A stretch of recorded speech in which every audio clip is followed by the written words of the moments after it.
अब ये सब चल ही रहा था और 1976 में एक और घटना घट गई।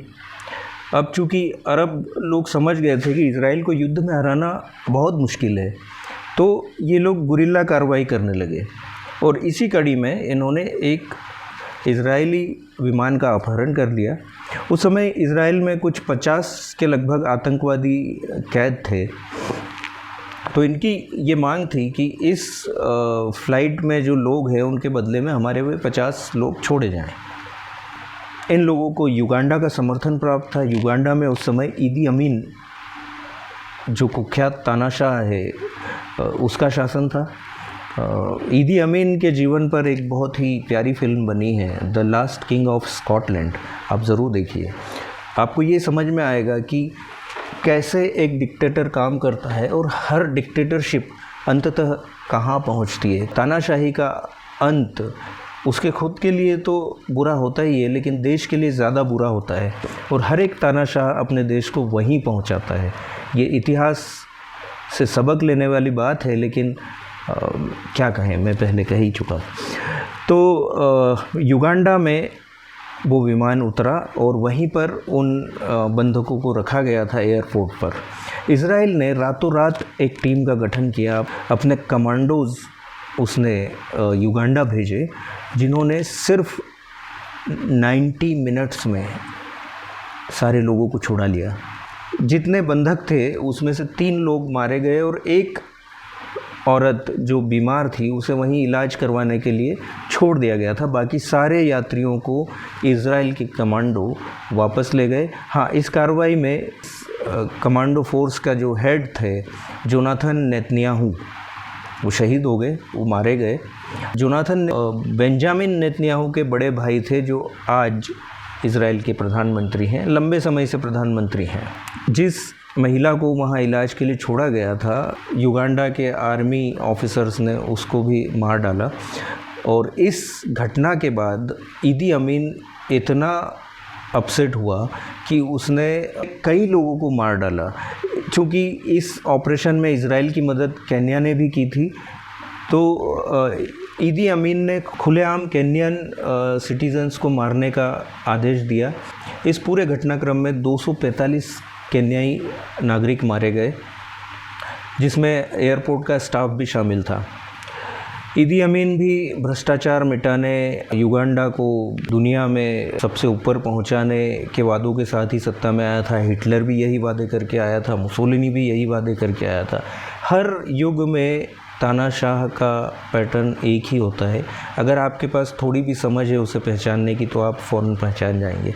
तो अब आप देखिए, हम जितना इतिहास अब तक का देखा है, इसमें कई लड़ाइयाँ हुई हैं, कई बार युद्ध हुए हैं, लेकिन हासिल कभी कुछ नहीं हुआ। तो इजिप्ट के जो उस समय के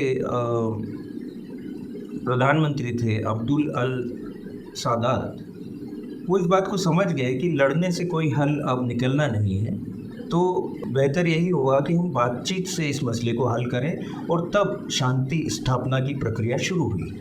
उस समय इज़राइल के प्रधानमंत्री बेगिन थे। अब्दुल सादात ने इज़राइल की यात्रा की 1977 में और शांति स्थापना के लिए पहल की। 1978 में इन दोनों के बीच संधि हुई, जिसमें इजिप्ट ने इज़राइल को मान्यता दे दी और बदले में इज़राइल ने इजिप्ट के कब्ज़ा किए हुए इलाकों को छोड़ दिया। ये एक बहुत बड़ी उपलब्धि थी। जो विवाद इतनी बार के लड़ाइयों में हल नहीं हुआ था, 2 साल की शांति प्रक्रिया में काफ़ी कुछ सुलझता हुआ नज़र आ रहा था। और इसीलिए उस साल का Nobel peace prize Abdul Sadat और बेगिन साहब को सम्मिलित रूप से दिया गया था। जैसा कि होता आया है, शांति की बात करने वाले, अच्छाई की बात करने वाले इंसान को लोग कुछ खास पसंद नहीं करते हैं। वही इजिप्ट में भी हुआ। अब्दुल सादात के इन कामों की वजह से दक्षिणपंथी लोग उनसे खासे नाराज़ थे और उन्हीं में से एक व्यक्ति ने अब्दुल सादात की हत्या कर दी।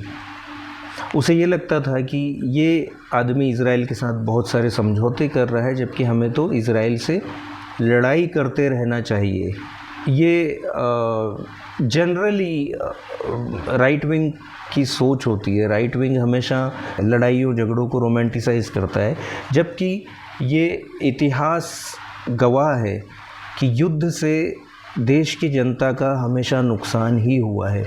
एक देश एक युद्ध के बाद कई साल पीछे चला जाता है। अब हुआ ये कि बेगिन साहब ने नोबेल पुरस्कार तो ले लिया था, लेकिन एक तरफ तो वो शांति की बात कर रहे थे और दूसरी तरफ कुछ ऐसी हरकतें कर रहे थे जो आग में घी डालने का काम कर रही थी। 1967 के युद्ध में यरूशलेम पर इज़राइल का लगभग पूरा कब्ज़ा हो गया था। अब 1980 में बेगिन साहब ने क्या किया कि यरूशलेम को इज़राइल की राजधानी घोषित कर दिया।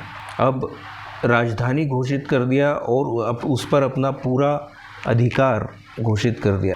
इस बात का असर पूरी दुनिया में होना ही था। ईसाई देश भी चौंक गए और फ़िलिस्तीन तो था ही, क्योंकि ये सभी की आस्था का केंद्र था। यरूशलेम पे किसी का एकाधिकार कैसे हो सकता है, और अगर कोई फ़ैसला यरूशलेम पे आ सकता था तो वो यूएन की तरफ से आना चाहिए था, इज़राइल की तरफ से नहीं आ सकता था। तो एक बार फिर तनाव पैदा हो गया और ये तनाव फिर से लंबे अरसे तक चलता रहा until 1992। 1992 में एक बार फिर शांति की बहुत गंभीर कोशिश हुई।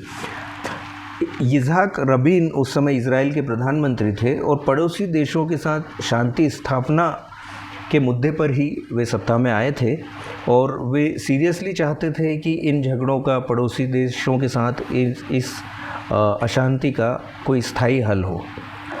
अब तक पीएलओ, जो कि हिंसक तरीक़ों से ही काम करने का हिमायती था, वो भी समझ चुका था और थक चुका था कि अब झगड़े से कुछ हासिल नहीं होना है, तो शांति प्रक्रिया ही एकमात्र रास्ता है। उस समय इसके नेता थे यासिर अराफात।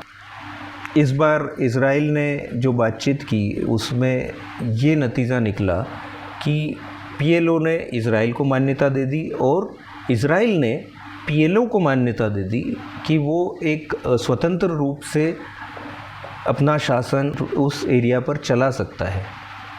ये एक बहुत ही बड़ी उपलब्धि थी। ये इतिहास में पहली बार हुआ था कि दो इतने बड़े दुश्मनों के बीच शांति स्थापित हुई थी, दोनों ने एक दूसरे को मान्यता भी दे दी थी। पीएलओ को इज़राइल ने ये अधिकार दिया कि गाज़ा पट्टी और वेस्ट बैंक के इलाके पर वो स्वतंत्र रूप से शासन कर सकता है।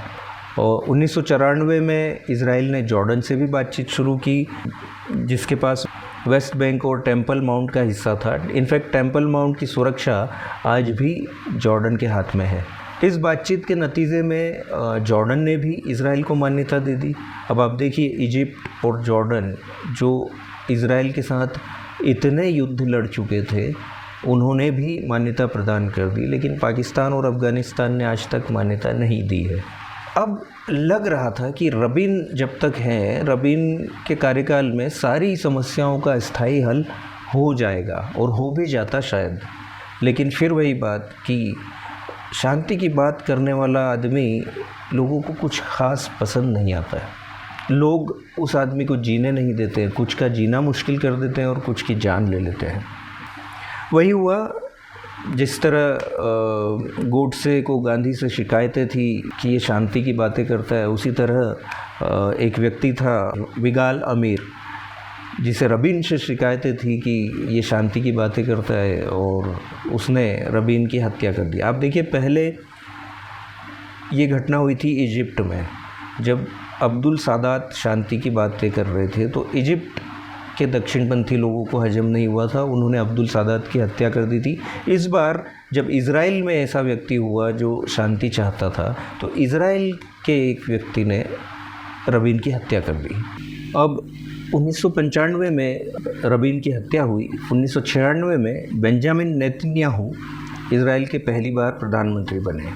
नेतन्याहू ने भी अपनी तरफ से कोशिश की दोनों देशों के बीच शांति स्थापित करने की। उन्होंने ये काम किया कि गाज़ा पट्टी पर फ़िलिस्तीन के अधिकारों को और बढ़ा दिया। उन्होंने सबसे बड़ा काम ये किया कि हेब्रोन करके एक एरिया है जहाँ पर इब्राहिम और उनके पूरे परिवार, उनकी पत्नी, उनके बेटे, बेटे के बेटे, उनकी बहू, सबकी मज़ारें हैं, उस पूरे इलाके को फ़िलिस्तीन को दे दिया, क्योंकि वहाँ अरब लोगों की जनसंख्या बहुत ज़्यादा थी, यहूदी बहुत कम थे। तो हेब्रोन का पूरा कब्ज़ा उन्होंने फ़िलिस्तीन को दे दिया। गाज़ा पट्टी पर फ़िलिस्तीन के अधिकारों को भी बढ़ा दिया। ये अपनी तरफ से उन्होंने कोशिश की। इसके बाद सन 2000 में ऐसा वक्त भी आया था जब पूरी दुनिया को लग रहा था कि अब ये मुद्दा हल हो जाएगा, अब ये हमेशा के लिए शांति इन दोनों देशों के बीच स्थापित हो जाएगी। इज़राइल के प्रधानमंत्री उस समय थे एहूद बराक, और पीएलओ के नेता थे यासिर अराफात, और अमेरिका के प्रेसिडेंट थे बिल क्लिंटन। तो एहूद बराक ने एक प्रस्ताव दिया कि गाज़ा पट्टी आपको हम 100% दे देते हैं, वेस्ट बैंक का 90% एरिया हम आपको दे देते हैं, जेरूशलम का ये करते हैं कि जेरूशलम को हम एक शेयर्ड कैपिटल बना लेते हैं, हम दोनों वहाँ पर सरकार चलाएंगे और हम फ़िलिस्तीन को एक राष्ट्र का दर्जा देने के लिए तैयार हैं।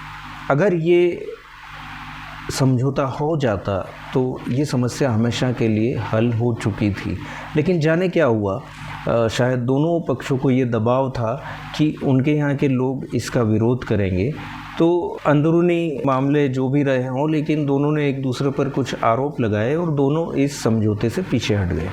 तो ये समझौता होते होते रह गया।